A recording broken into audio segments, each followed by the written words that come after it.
السلام علیکم۔ دجال سیریز کی قسط دوم میں خوش آمدید۔ دجال سیریز کی قسط اول میں اس موضوع پر لکھنے کی وجہ بیان کی گئی تھی۔ قسط دوم میں کچھ احادیث کی روشنی میں دجال کی حقیقت بیان کیا جاتا ہے، اس کی شکل و صورت بیان کروں گا اور باقی احادیث کو ساتھ ساتھ شیئر کرتا رہوں گا۔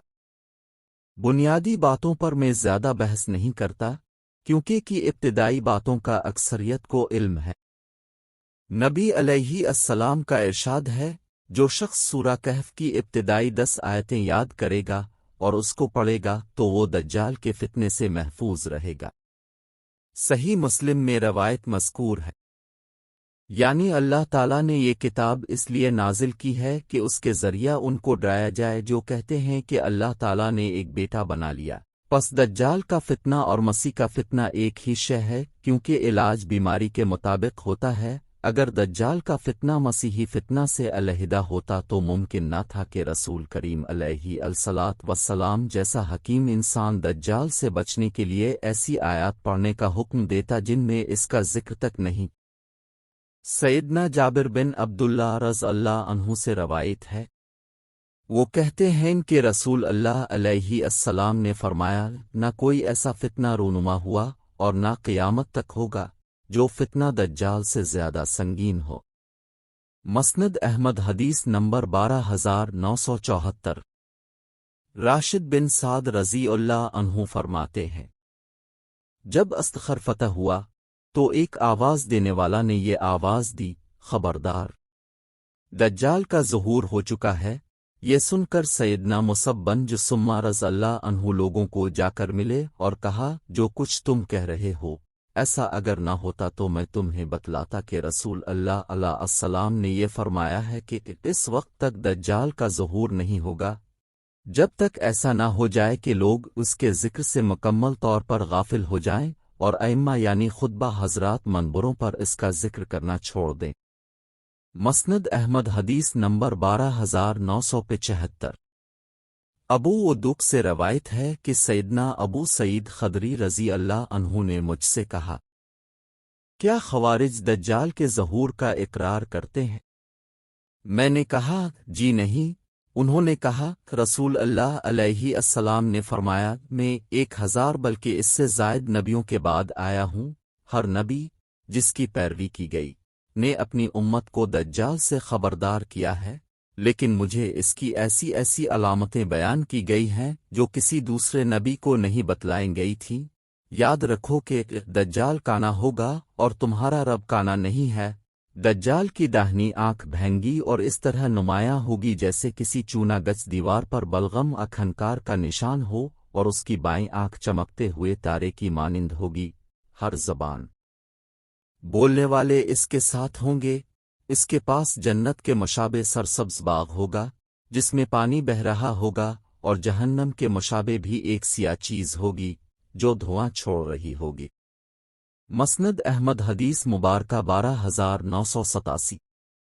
سیدنا جابر بن عبداللہ رضی اللہ عنہ سے روایت ہے کہ رسول اللہ علیہ السلام نے ہرا کی ایک ہموار جگہ کی طرف جھانکا، ہم بھی علیہ السلام کے ساتھ تھے۔ علیہ السلام نے فرمایا، مدینہ منورہ کی سرزمین بہت اچھی ہے، جب دجال کا ظہور ہوگا تو اس کے ہر راستے پر ایک فرشتہ ہوگا، اس وجہ سے وہ اس میں داخل نہیں ہو سکے گا۔ جب وہ وقت آئے گا تو مدینہ منورہ اپنے اوپر موجودہ لوگوں کو 3 مرتبہ جھٹکے دے گا، اس وجہ سے ہر منافق مرد اور عورت نکل کر دجال کی طرف چلا جائے گا۔ اس کی طرف جانے والوں میں عورتوں کی تعداد زیادہ ہوگی۔ وہ تخلیص کا دن ہوگا، اس دن مدینہ اپنے اندر موجود خبیث لوگوں کو اس طرح الگ کر دے گا جیسے آگ لوہے کی میل کچیل کو دور کر دیتی ہے۔ دجال کے ساتھ 70,000 یہودی ہوں گے، ہر ایک پر ایک مخصوص تاج اور ہر ایک کے پاس خوبصورت تلوار ہوگی۔ اس کو سیلابوں کے جمع ہونے والی وادی میں قتل کر دیا جائے گا۔ مسند احمد حدیث نمبر 12985۔ شراحیل بن یزید کہتے ہیں، مجھے مسلم بن یسار نے بتایا کہ انہوں نے ابو ہریرہ رضی اللہ عنہ کو یہ کہتے ہوئے کہ رسول اللہ علیہ السلام نے فرمایا، آخری زمانے میں ایسے دجال فریب کار کذاب ہوں گے جو تمہارے پاس ایسی احادیث لائیں گے جو تم نے سنی ہوں گی نہ تمہارے آبا نے۔ تم ان سے دور رہنا کہیں وہ تمہیں گمراہ نہ کر دیں اور تمہیں فتنے میں نہ ڈال دیں۔ صحیح مسلم حدیث 16۔ سیدہ فاطمہ بنت قیس رضی اللہ عنہا سے مروی ہے کہ ایک دن رسول علیہ السلام جلدی سے آ کر منبر پر بیٹھ گئے اور لوگوں میں یہ اعلان کرا دیا گیا کہ نماز جمع ہونے والی ہے۔ لوگ اکٹھے ہو گئے۔ آپ علیہ السلام نے فرمایا، لوگو، میں نے تمہیں کوئی خوش کرنے والے یا ڈرانے دھمکانے والی خبر بتلانے کے لیے نہیں بلایا جو آج نازل ہوئی ہو۔ بات یہ ہے کہ تمیم داری رضی اللہ عنہ نے مجھے ایک خبر دی ہے، میں وہ تمہیں بتلانا چاہتا ہوں۔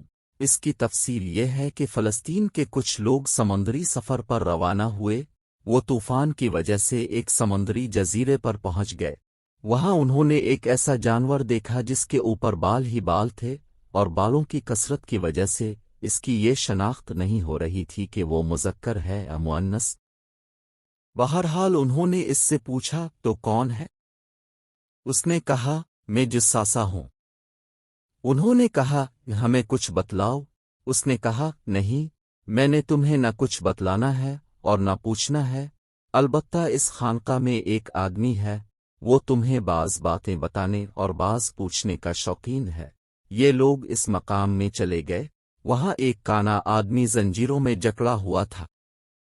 اس نے پوچھا، تم کون لوگ ہو؟ انہوں نے کہا، ہم عرب ہیں۔ اس نے پوچھا، کیا تمہارے اندر نبی مبعوث ہو چکا ہے؟ انہوں نے کہا، جی ہاں۔ اس نے پوچھا، کیا عربوں نے اس کی اطاعت کی ہے؟ انہوں نے کہا، جی ہاں۔ اس نے کہا، یہی چیز ان کے لیے بہتر ہے۔ اس نے پوچھا، فارس کا کیا بنا؟ کیا یہ نبی ان پر غالب آ چکا ہے؟ انہوں نے کہا، جی نہیں، ابھی تک وہ ان پر غالب نہیں آیا۔ اس نے کہا، لیکن ان قریب وہ اس پر غالب آ جائے گا۔ پھر اس نے پوچھا، زغور کے چشمہ کی صورتحال کیا ہے؟